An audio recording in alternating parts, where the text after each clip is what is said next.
noite. O Globo Repórter de hoje atravessa um dos países mais tensos do mundo. Coreia.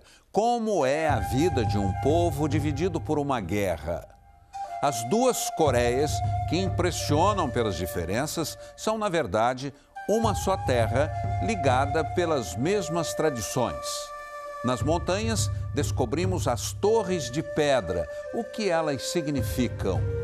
Vamos experimentar o kimchi, o arroz com feijão dos coreanos, uma mistura de alimentos tão saudáveis que é chamada de fonte da juventude. Monges voadores, o segredo de uma arte marcial voltada para a paz. As incríveis e emocionantes histórias das famílias divididas entre norte e sul. E o desafio de percorrer uma das fronteiras mais perigosas do planeta. Vamos começar nossa jornada?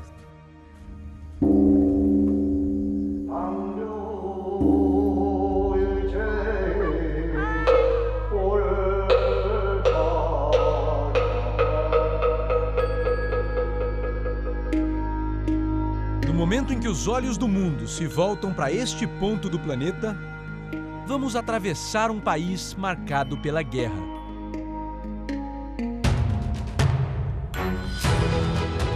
E conhecer as pessoas que vivem no interior, seguindo o ritmo das colheitas.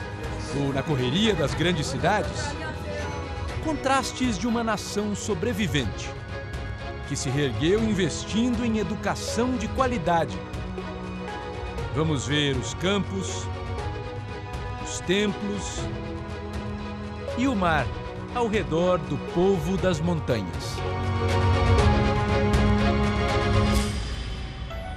Coreia, um país com 5.000 anos de história, que desenvolveu tradições únicas no mundo. A cultura, os alimentos, a língua, o alfabeto reforçaram a ligação desse povo durante milênios. E, de repente, há algumas décadas, a guerra dividiu o país em dois. Mas uma cadeia de montanhas faz a ligação de todo o território e nela vive a alma do povo coreano. A natureza não entende que existem duas Coreias e ainda é a mesma de norte a sul. A espinha dorsal da Coreia é formada por essas montanhas. Uma península separada por uma linha imaginária abriga as duas Coreias. Abaixo do paralelo 38 está a Coreia do Sul. Nós estamos aqui, no Parque Nacional de Soraksan, ao redor de uma das maiores e mais importantes montanhas do país. Para os coreanos, é sagrado. Eles sempre buscam as montanhas para caminhar, meditar. O templo para os budistas está muito além dessas paredes.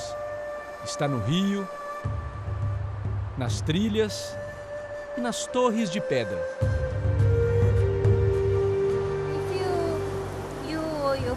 As monjas explicam que as torres são um retrato da nossa mente. É impossível erguer essas colunas com pressa. O equilíbrio das pedras reflete o equilíbrio interior de quem construiu a torre.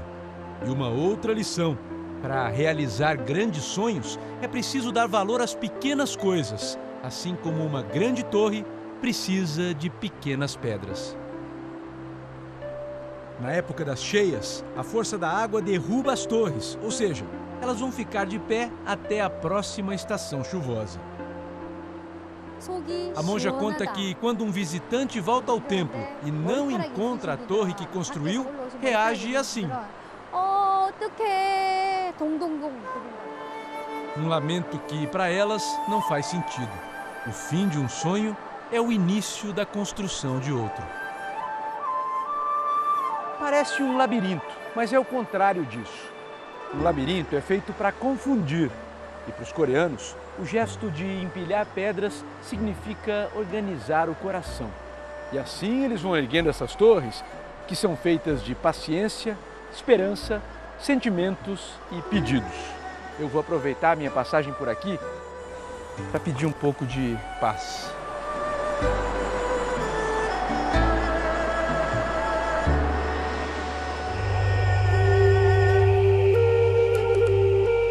Estamos bem perto da fronteira com a Coreia do Norte.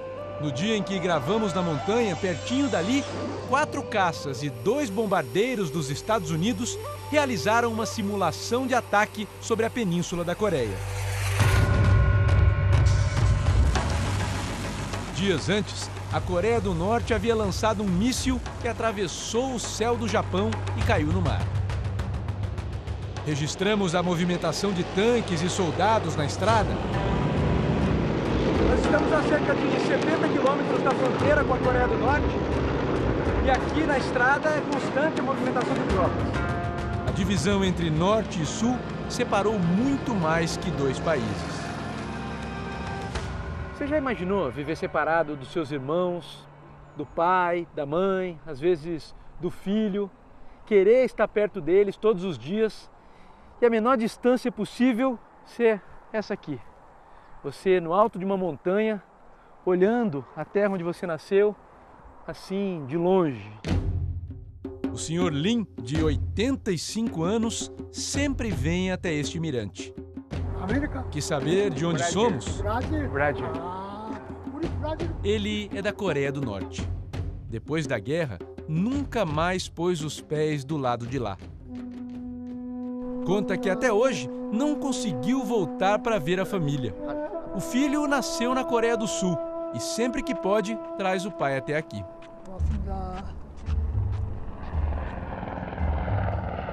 Conseguimos uma autorização especial para gravarmos na última fronteira da Guerra Fria. Estamos entrando no quartel das forças da Coreia do Sul, aqui dentro da zona desmilitarizada.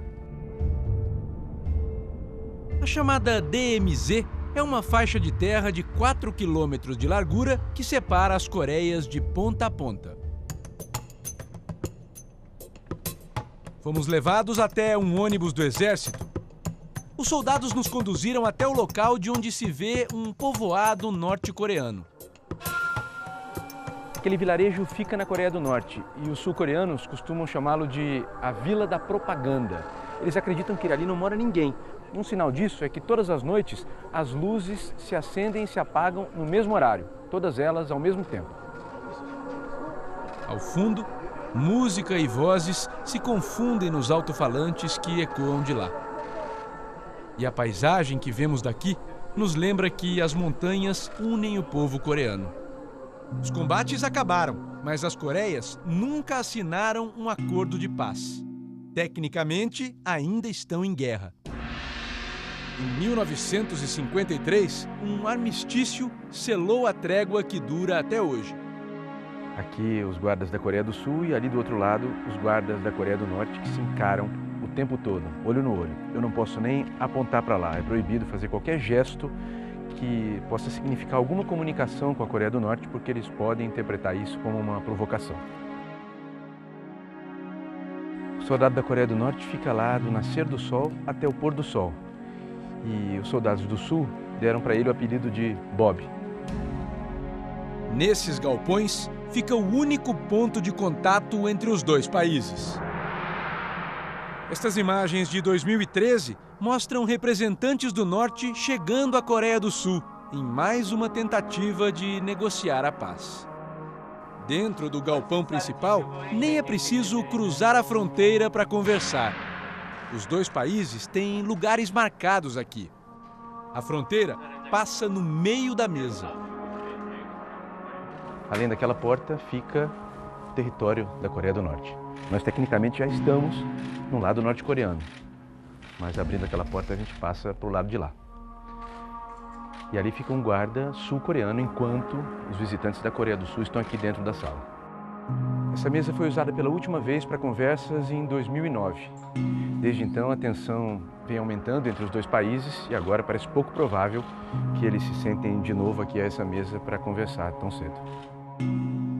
Ao redor da zona desmilitarizada, fitas coloridas pedem paz, cercadas de arame farpado.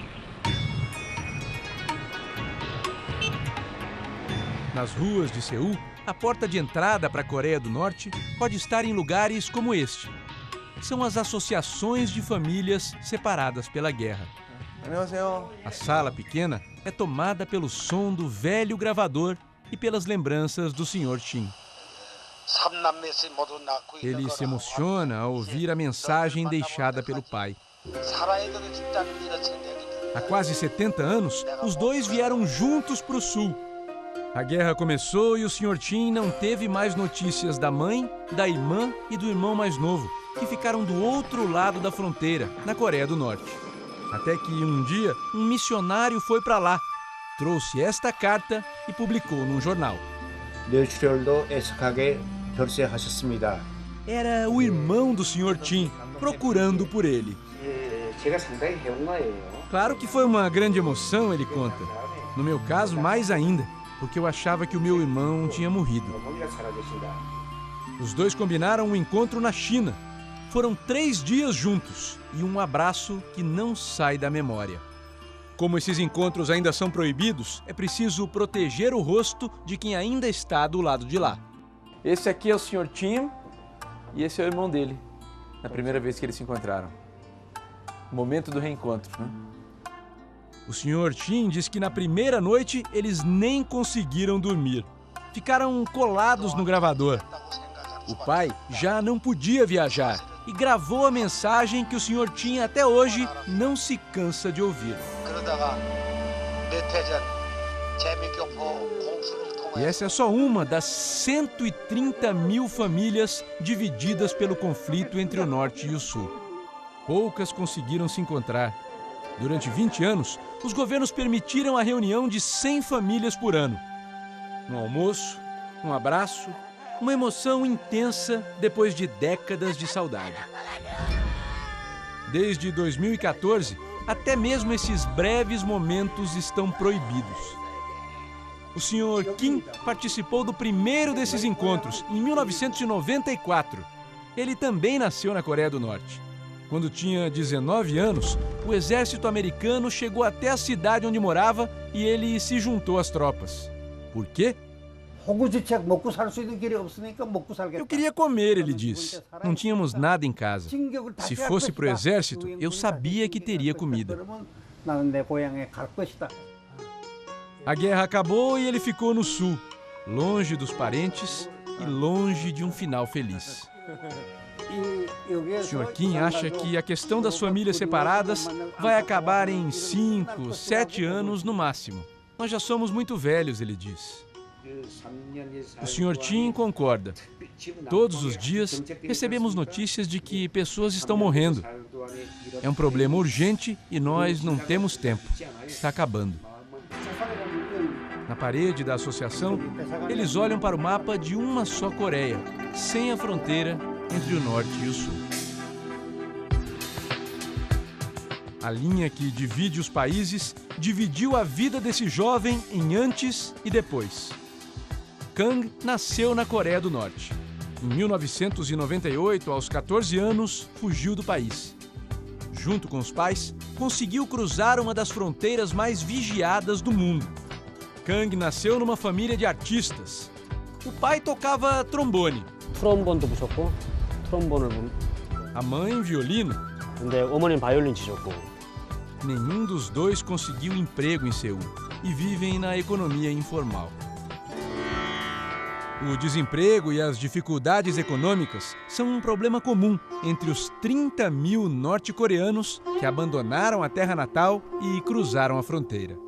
Eles são acolhidos pelas autoridades e recebem a cidadania logo que chegam, mas enfrentam muitos problemas de adaptação ao novo país. Kang explica que a busca da liberdade foi o significado principal dessa arriscada viagem. Mas, por outro lado, a vida aqui na Coreia do Sul é muito cara. O filho de músicos herdou o talento dos pais. Mas com ele, trombone e violino não tem vez. Kang é cantor de rap. As letras falam dos problemas da Coreia do Norte, da falta de liberdade e da opressão das ideias. Mas também falam da vida de quem saiu de lá e ainda tenta recomeçar.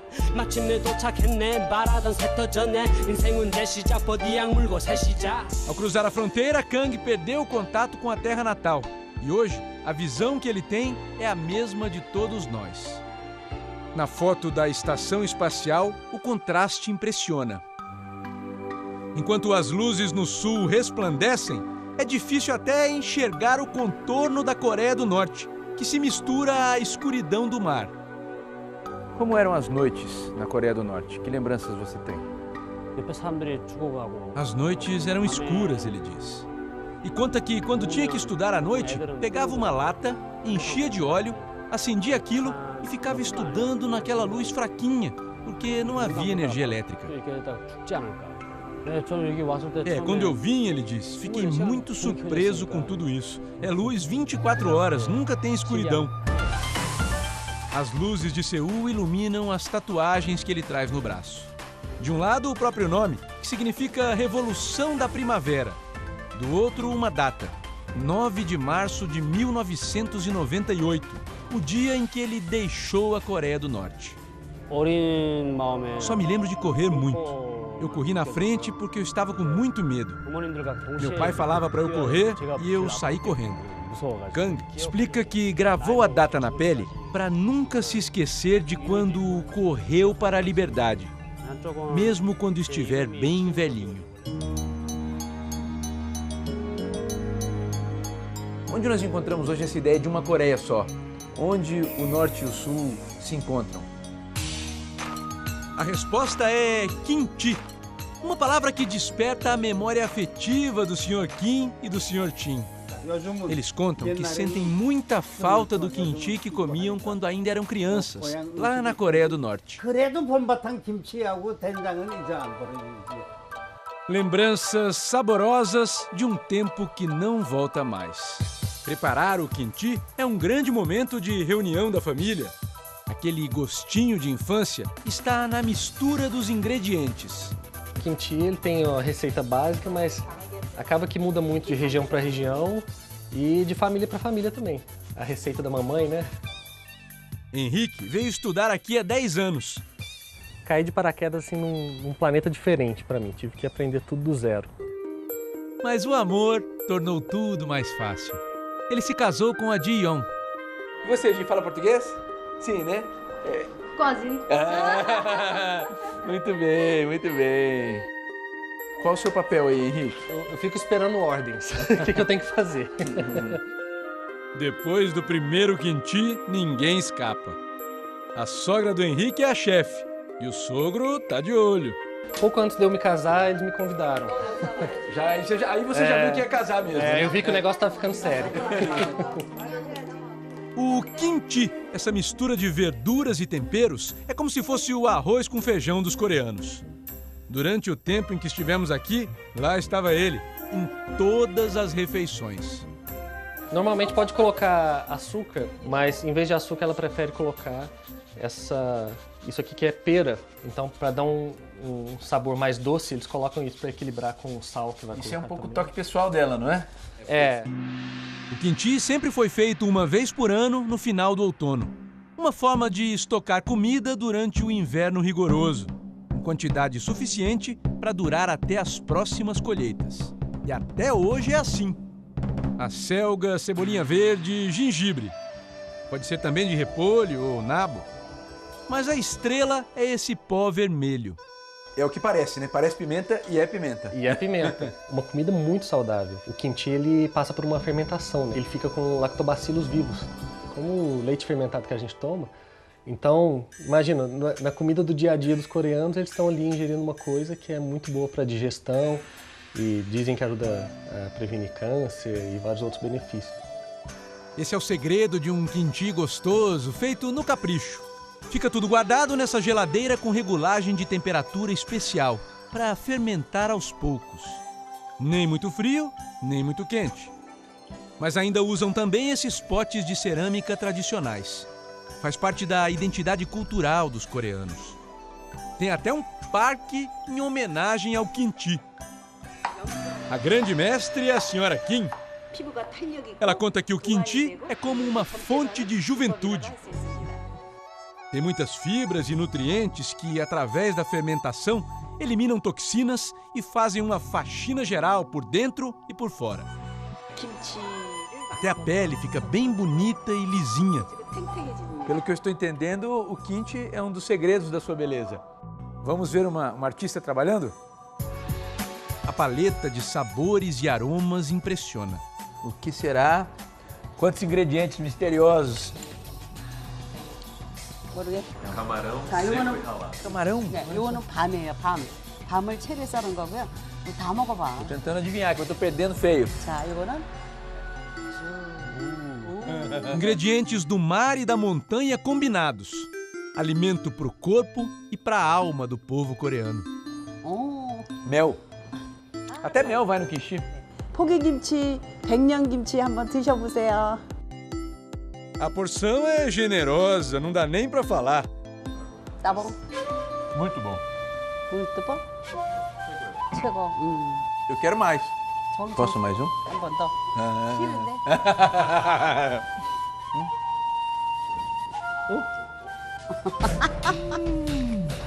E tem muito mais. Veja só. Vamos provar esse? Vamos. Vamos lá? Vamos lá, Pedro. Vamos lá, com licença. Quer saber o que é?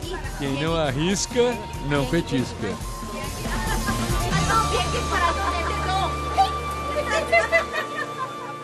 O brasileiro que ficou famoso na Coreia desafia nosso repórter. Como experimentar um prato que se mexe e que pode até matar. É daqui a pouco.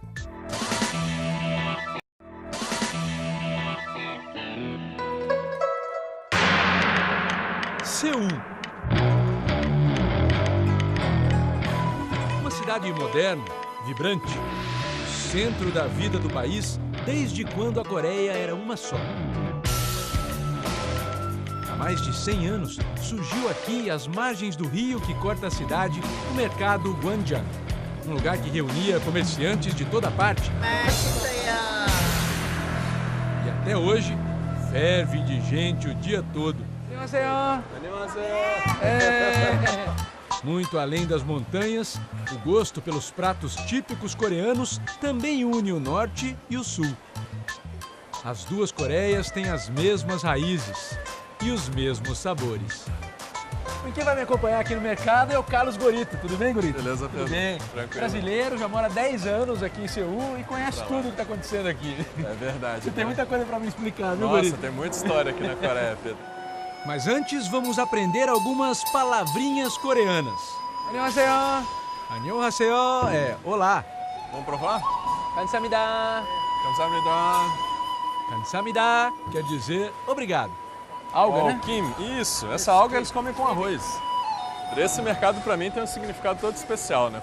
E é onde eu meio que descobri, assim, um pouco da culinária, desses pratos todos que a gente tá vendo. É aqui. Vamos sentar, vamos sentar, vamos sentar. 감사합니다. 감사합니다. Vamos provar esse aqui. Isso aqui é o que a criançada leva para a escola. Isso, é o lanchinho. É o lanchinho. o Lanchinho da escola. criançada. Vamos lá.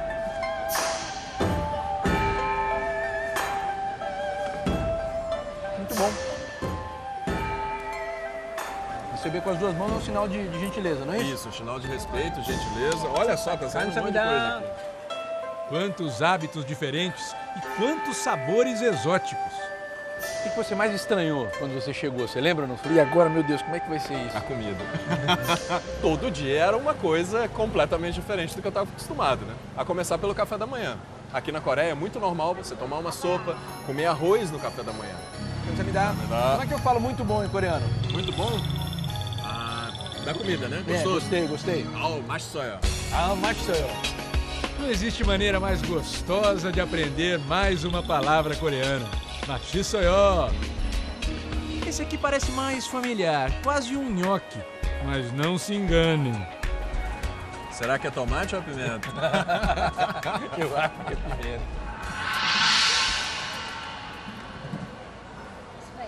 É pimenta. Um pouquinho pra você, né? Um pouquinho? Só goma. Pra senhora é um pouquinho, pra mim é muito. Ó. Tem uma aguinha, não? Me dá. Dizem que as vendedoras do mercado nem sempre estão de bom humor. Mas fomos muito bem recebidos. É verdade que aqui nesse mercado as barracas vão passando de geração para geração? A terceira geração da família dela aqui.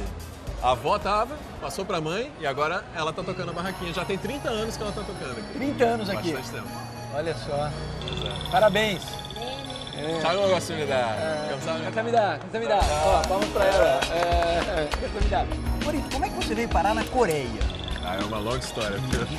Eu não sabia sequer usar os palitos. Não sabia mesmo, assim. Acho que eu nunca tinha nem comido qualquer tipo de comida oriental no Brasil. E topei o desafio. Vim pra cá, fiz um curso de coreano durante 1 ano. Depois eu voltei, terminei a faculdade no Brasil, vim para fazer um mestrado. Trabalhei numa empresa coreana e hoje eu trabalho aqui na Embaixada do Brasil, aqui em Seul. Mas durante as nossas gravações, vimos que o Gorito tem muitos fãs. O pessoal me reconhece às vezes, né, da televisão. Sempre que eu venho nesse tipo de mercado, assim, o pessoal vem falar comigo. Legal. 3 anos que eu faço televisão aqui na Coreia. 근데 브라질에서 출세를 뭐냐면은 그 뚱만 생각하는 Participei de um programa muito famoso na época, que reunia vários estrangeiros que debatiam tópicos do momento, né? Política, economia, de tudo um pouco, tópicos mais sérios, mais engraçados. E eu era o representante brasileiro. 카를로스는 한 일주일에 몇 번 해요? 저 최소 2번 해요. 근데 브라질에 있을 때부터 아니요. Gorito tá em casa. Tá bom, Rapstar, tá bom. Mas para quem ainda está se adaptando a tanta novidade, nós já estávamos de saída quando a dona da banca nos ofereceu uma iguaria muito especial por aqui. Ela quer preparar isso pra gente, hein? Vamos encarar. Já vim até aqui, Gorito. Vim do Brasil até aqui, não vou comer? Não vamos perder essa não, né? É como se fosse um sashimi, o peixe cru japonês. Gorito, tá mexendo assim encarar? mesmo? Vamos lá, é assim mesmo. Mastiga bem, hein? Ninguém me contou que era assim. Ó, o gergelim pra terminar. Agora, é verdade que tem pessoa que pode até morrer comendo isso? Pois é, você tem que mastigar muito bem, senão ele pode grudar aqui na sua garganta e você pode até ter dificuldade de respirar. Ok. Tô tenso. Vamos lá. Ó, tá mexendo. Ó. Confesso que tô tenso. Eu peguei uma muito fininha, que acho que eu vou trocar, vou pegar uma maior. Tô tenso. Vamos lá. Não quer sair não, ó. Ih, tá grudado aí. Tô tenso. 맛있어요. 너무 맛있어요. Eu não tá escapando do Ó, prato. tá fugindo aí. Mas não tô com coragem de engolir ainda não. Espera mais um pouquinho. Vou mastigar mais. Que já dá. Coragem. Já engoliu o seu? Já engoli, já tá lá embaixo. Foi. Foi? Tá vivo? Tá. Então tá bom, então vamos pro outro. Mais uma agora o próximo. Hábitos como esse revelam muito da história de um povo. Agora, em vários lugares tem um pensamento, uma visão sobre a Coreia. A gente vem pra cá, as pessoas perguntam, vai comer cachorro? Vai comer cachorro? Ainda Olha, se come cachorro na Coreia? Como é que funciona É isso? uma tradição que está quase desaparecendo, né? A gente tem que lembrar que a Coreia é um país que foi muito pobre durante muito tempo, né? A Coreia, enquanto um país com uma renda mais alta, é um fenômeno muito recente. Então você imagina que naquela época eles consumiam todo tipo de alimento que estava disponível e o cachorro era um deles, né? Felizmente as coisas mudaram, a situação hoje é muito melhor e já não se consome mais a carne de cachorro com a frequência que era há muito tempo atrás. A Coreia, em poucas décadas, saiu de um país arrasado pela guerra para hoje uma das maiores economias do mundo. Esses quase 10 anos que eu estou aqui na Coreia, é incrível como as coisas melhoraram. É impressionante o que você vê de mudanças positivas em infraestrutura, em benefícios, em serviços para a população. Isso é muito admirável. Monges voadores e os mistérios de uma arte marcial que busca paz interior. É daqui a pouco.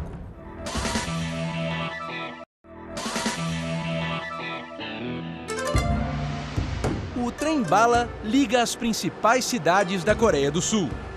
Pelos trilhos ou pelo asfalto, em poucas horas é possível cruzar todo o país. As montanhas ocupam 70% da Coreia do Sul. Os túneis encurtaram distâncias. Através deles, chegamos a um lugar onde o tempo não passa tão depressa.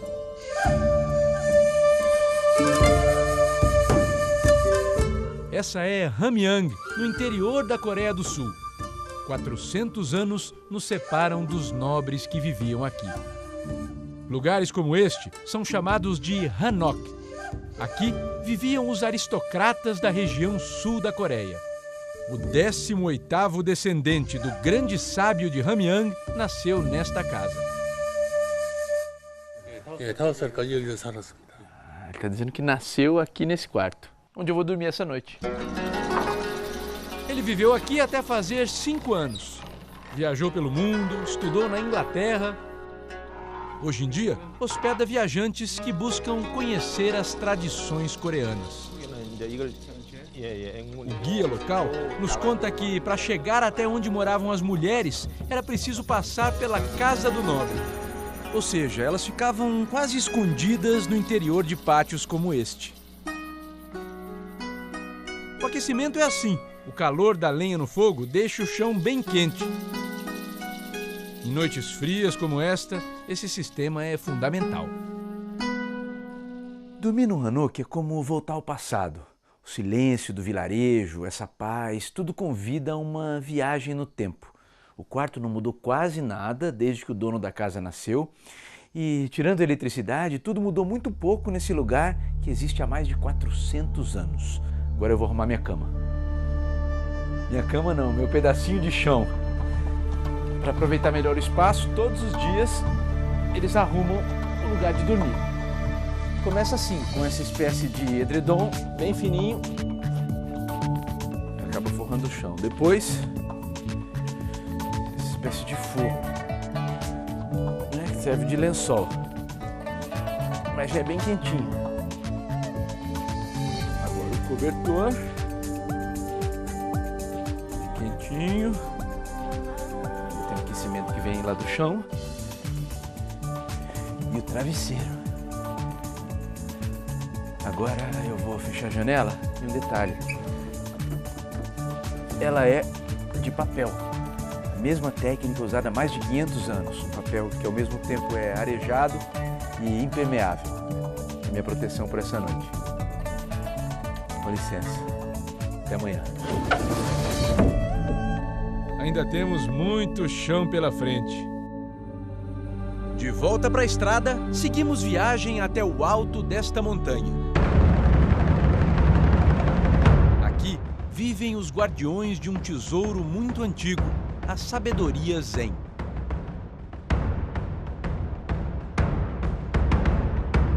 Essa riqueza está ao alcance das mãos. O caminho é a força do corpo, da mente e do espírito. A chave é o equilíbrio. O templo do Buda de Pedra, o Gogol-sa, foi construído 1500 anos atrás. A escultura foi feita nos contornos da rocha mais íngreme. E as cavernas ao redor são um santuário. Aqui o budismo e a arte marcial se encontram. A meditação se transforma em movimentos. Os mestres dessa arte são os monges voadores.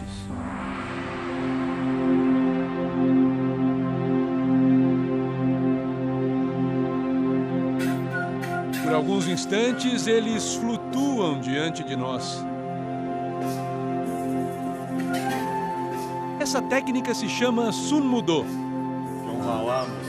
O monge explica que essa não é uma arte marcial usada para atacar.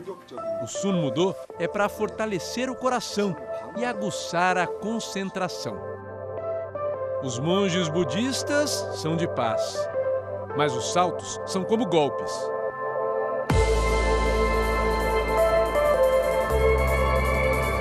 No passado, no tempo das invasões japonesas, eles precisaram lutar em combates de vida ou morte.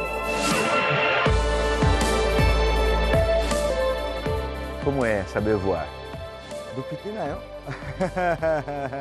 Com o jeito de quem está fazendo arte, ele diz: "Ah, é bom voar, né?" Deve ser. Para os mestres, o mais difícil nem é voar. O grande desafio é lutar com você mesmo, ele diz. Com o Sun Mudo, você viaja pela própria mente e é dentro desse mundo que os combates acontecem. Olhando o que eles são capazes de fazer, fica evidente que essa batalha não é fácil. Os aprendizes se esforçam. Já passaram por aqui mais de 30 mil pessoas, sendo 8 mil estrangeiros. Muitos voam alto em busca de conhecimento. Os templos budistas são cercados de muitos mistérios. Histórias de príncipes, princesas e dragões. E foi isso que nos levou até o templo de Miryang Manossa. E você vai junto com a gente. 10 mil peixes e uma lenda. Como explicar as pedras flutuantes na encosta da montanha coreana? É daqui a pouco.